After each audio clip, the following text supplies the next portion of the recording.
Welcome, I'm Jon Caldara, president of the Independence Institute and your devil's advocate. A little later on, we're going to talk about open enrollment. But first, since Jon Hickenlooper is bound to become United States president, we ought to learn a little bit about his executive orders from the Independence Institute. You know her, you love her, best hair in all the show business. Well, thank you for Amy all Cooke, of that. You're welcome. Forget my name, just remember my hair. You work with me somewhere.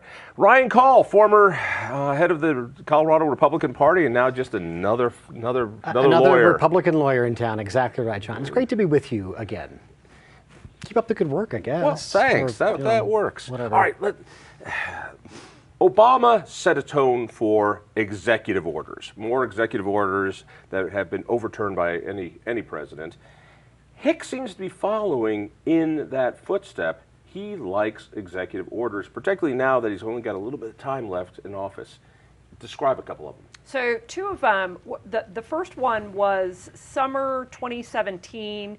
It was after the legislative session, and it was after Xcel Energy did not get what it wanted out of the state legislature, which was the go-ahead to build out a whole bunch more wind and then accelerated depreciation on fossil fuel assets.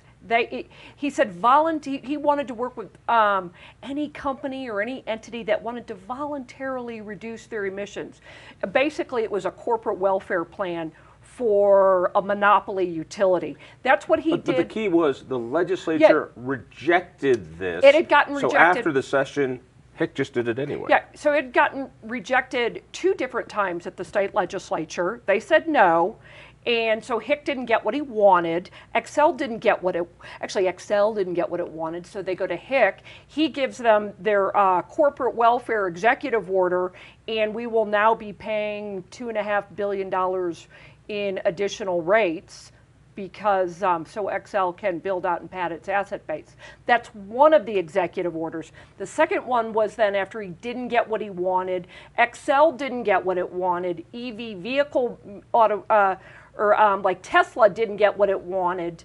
Then he did another executive order that essentially is corporate welfare for the electric vehicle industry. And make no mistake, utilities, monopoly utilities like Xcel love it because they want the infrastructure on it. So again, they can pad their asset base. I understand. Basically, Hick has said whatever California does on electric vehicle mandates, now we'll do it in Colorado. It's going to tie us to California for sure. But again, the legislature rejected it. And when a company or a special interest group doesn't get what it wants through the legislature, they can go to Governor Hickenlooper and he'll sign an executive order doing his best Barack Obama impersonation, and they can get what they want. That way, your elected representatives be damned. All right, so all this is perfectly legal, of course, and you're here as a lawyer to explain that to me. Is it legal? Well, that's part of the challenge we've seen, and we've seen this tremendous abuse of the executive branch authority in the context of administrative agencies and presidential executive orders, and we're seeing that starting to play out certainly here in Colorado at the local level. Now, the authority that the governor exercises under Article 2 of our, Article 4 of our state constitution, talking about the implementation of that executive authority is where Hickenlooper is sort of hanging his hat. And it's not so much you look at the number of executive orders, but their type and their character. The governor has the authority by executive order to make appointments to boards and commissions. No one typically disputes that. The governor also by executive order can exercise powers that are given to him under the legislature as it relates to emergencies, natural disasters, the allocation of resources in the context of the fires, deployment of the National Guard.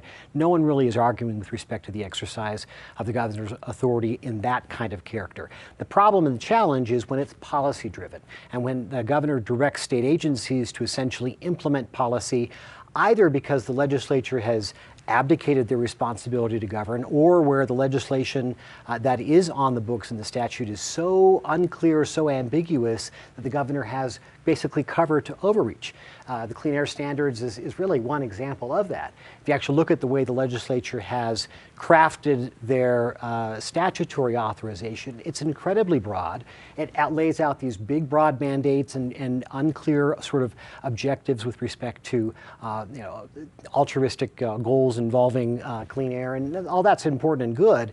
But the problem is when the legislature doesn't define what those things are and just punts it to one of the executive branch commissions, then the governor has pretty much broad authority to go ahead and drive it. I remember when, just to simplify this for me, I remember when there was a time that people said, you know, the ends don't justify the means. And a lot of people on the left, good people on the left, the ACLU types on the left, would always say the ends don't justify the means. And starting with Obama, and our current president does it as well, and this governor, it seems as though the ends justify the means, which is if we want these auto mandates that say, you know, such a percentage of all cars being sold here need to be Teslas, we're just going to mandate it by fiat. But we have this process of law, and the legislature gets to do that, and the governor gets to sign it. Talk to me really quickly about the challenges. We know how often Obama got rejected at the Supreme Court, and how many times Trump surprisingly hasn't. What's going to happen on some of these? Let's go with the car mandate, because Sure. it's easy to understand. It sure is. And the law on this in Colorado is pretty clear. Colorado is among the majority of states that say governors can't exercise this executive branch authority with respect to policymaking unless there's some clear delegation of authority in the legislature to the executive branch agencies. This is a case that goes back to 1970 in the context of the courts in Colorado and around the country recognize governors can't exercise this kind of authority unless the legislature acts. If the legislature provides more concrete guidance and guidelines, the governor can't do an end run around it. The problem comes is when the legislature abdicates and really fails to legislate matters of policy and basically punts it to the executive branch, either through agencies like the Clean Air Commission or different other branches, or frankly to the governor's office himself. Then the governor has that kind of political cover and frankly legal cover to be able to do that and to push the envelope, if not even overreach. The other issues is that Congress has often done the same thing. And part of the reason why Colorado is able through executive order to implement these kinds of standards is because Congress told all the states, hey, we're going to mandate, you know, these standards except California, and California is free to do what it wants. Oh, and by the way, all the other states can essentially adopt what California is doing too. About 13 states have done this. Most of them have specific statutory regimes, but many of them, just like Colorado, simply say a commission and the executive branch can do this by rule. What blows my mind is that as we are turning into California, we can't even deny it now that Hickenlooper has basically punted our authority to Jerry Brown and his lackeys, whoever he appoints, on their air control commission, now get to decide how many cars have to be sold that are electric, which might not work in our terrain. Right? The legislature, have they failed to do their job? Is that what I'm hearing from Ryan? That it's the legislature's fault for giving Hick all this wiggle room to turn us into California? Well, certainly in some cases, one of the pieces of legislation that Ryan is referring to would be Colorado's Clean Air, Clean Jobs Act in 2010, which essentially allowed gave authority to the PUC and to others to be able to essentially, policy make via regulatory fiat. That being said, Excel, in its own words, in its own testimony, said generally wholesale changes in transmission, and this gets to the 2017 executive order, wholesale changes in transmission are generally, those are things that the legislature usually does. Amazing though, once they didn't get what they wanted and Hick gave them an executive order, they changed their tune and said, yeah, well, we don't really need the legislature. We can just, this executive order gives us all the authority. But how much of this is just good old-fashioned cronyism? Well, Xcel Energy is the 800-pound gorilla in this state. They have a lock on what goes on in that capital. And if they don't get it through the legislature, they just get it through right. a governor. Is that really what right. the problem is? So I actually think there are two things. This is corporate welfare, no question, whether it's the EV mandate, because Tesla sells the renewable credits. So it's so it's corporate welfare for Tesla, who the governor is good friends with the Musk brothers. The Musk brothers married one of they're two brothers. Yeah, they were brothers. So he's good friends with them, and it's corporate welfare for Excel. But this is another thing. You mentioned it. If he's going to be president, he needs his environmental street cred.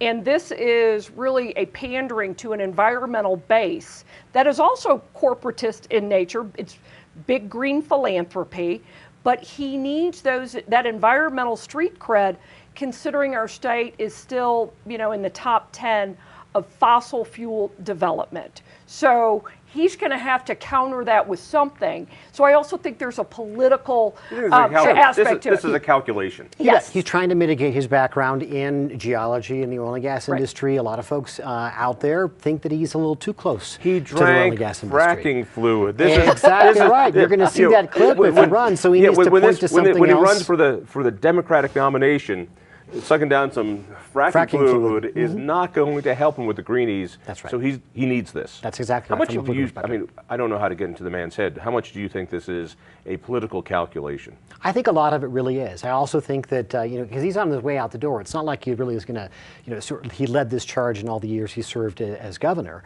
He threw this in sort of at the very end as a way to sort of signal, hey, this is important. I want this feather in my cap so that I can go around and tout the fact that Colorado is now joining these other states in adopting California's commission. He couldn't wait a month and a half for the new legislature and the new governor to come in and handle this idea of forcing Teslas at government expense.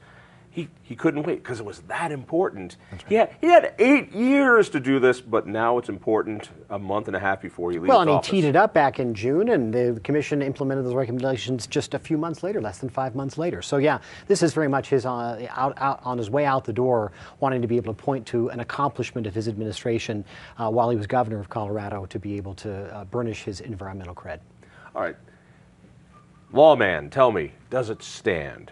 I can't imagine the low-emission vehicles goes without a legal challenge. It can't.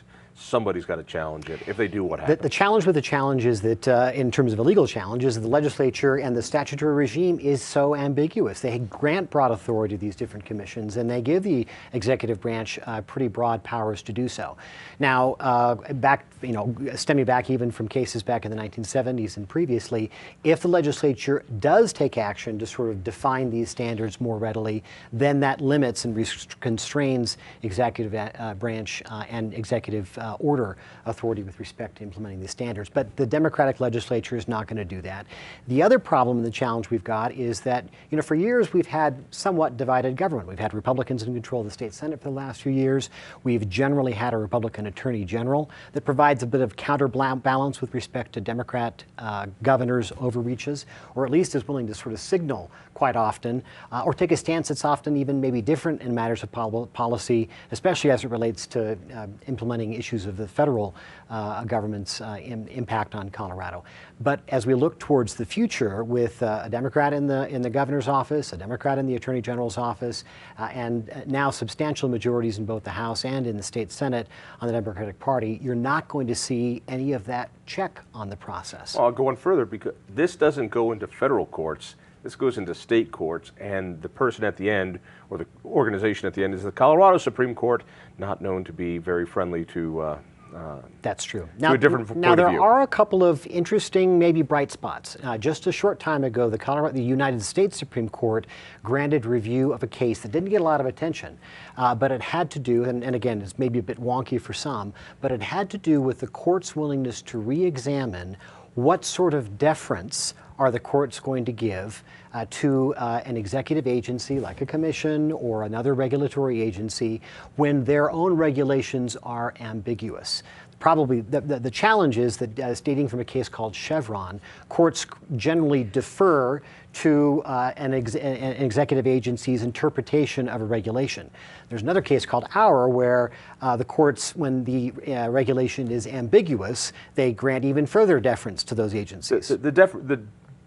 The possible here is that now they see what happens if an executive is someone they really despise, like Trump. Yep. When they got rid of the supermajority vote for court appointments, it was Republicans saying, if this is the new rules you want, and now I think they regret that. That's exactly real fast. What do you think happens? I think they stick, and if you want to change it, we need a ballot measure. We need ballot measures on both to change them, I think. I don't think you're going to be successful with the court challenge. I tend to agree. Delightful, delightful. Thank you, thank you. Stay tuned.